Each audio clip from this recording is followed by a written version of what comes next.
You ever walk into a shop and just smell the sheer potential of a massive mechanical failure?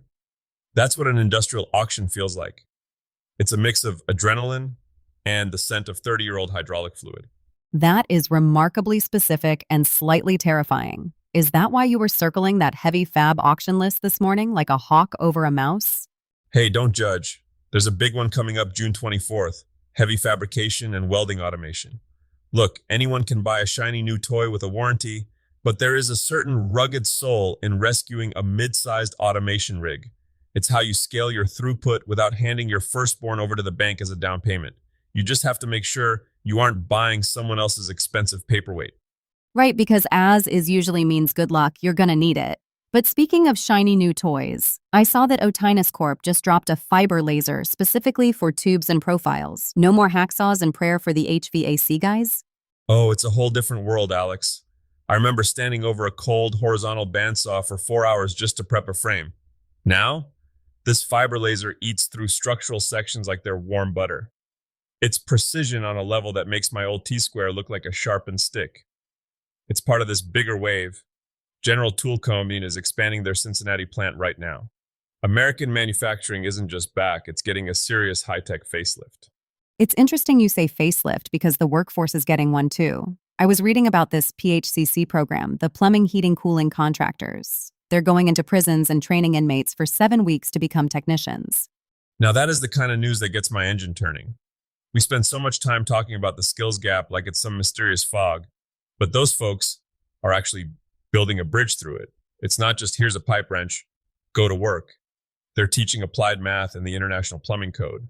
It's the applied math part that gets me. People think the trades are just muscle, but if you can't calculate the pitch for a drainage line, you're just making a very expensive mess. Exactly. You're not a laborer, you're a problem solver with a toolbox. If anyone listening is looking for a pivot, don't wait for a 4-year degree to give you permission to start. Look for career readiness programs. Get that certification in your hand.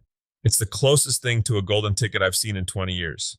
Speaking of golden tickets, let's talk about the maker moguls. It's summer 2026, the sun is out, and people are actually leaving their houses to go to pop-up markets.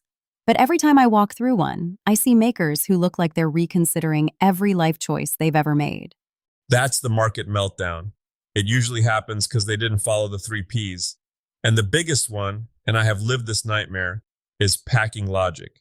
If you pack your handmade walnut coffee tables on top of your tent and your display racks, you're going to be sweating through your shirt before you've even made a nickel.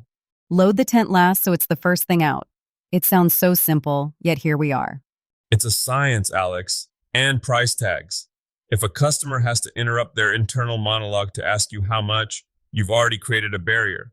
Most people are shy. They'll just walk away rather than talk to the guy covered in sawdust.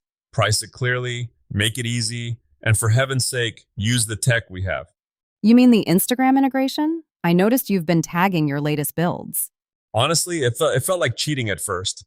But in 2026, the distance between someone seeing a reel of me welding a bracket and them owning that bracket needs to be about 2 taps on a screen. If they have to leave the app, find your website, and navigate a contact me form, you've lost them to a cat video. Speaking of being lost, I have to bring up your favorite topic, the hidden gems. I saw that list of 55 woodworking tools on Amazon that are actually worth the price. Please tell me you didn't buy all of them. I have a few. Look, I'm a snob about some things, but some of these precision marking gauges coming out now, they're phenomenal for the money. You don't always need the boutique brand that costs as much as a used truck. Sometimes the good enough tool is exactly what keeps a hobbyist from getting frustrated and quitting. Though I did see you watching that good idea trap video, the one about the viral fail. It was humbling. The guy tried to build a self-leveling resin table using a gyroscope and a lawnmower engine. It ended exactly how you think, a resin-coated workshop and a very loud physics lesson.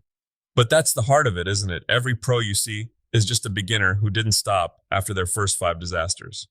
Well, if you want a disaster-free win this weekend, what about these bog bag charms? I'm seeing these everywhere at the beach. Laser cutting custom tags for waterproof bags. It seems like the ultimate low-effort, high-margin side hustle.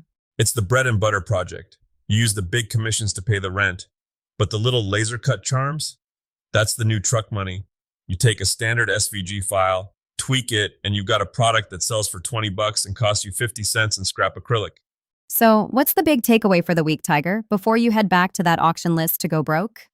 The takeaway is that the how of making is changing, but the why stays the same. Whether you're a plumber studying code in a classroom or a maker tagging a reel on Instagram, you're just trying to leave something better behind than what you found. Don't get paralyzed by the tech. Use it to get back to the craft.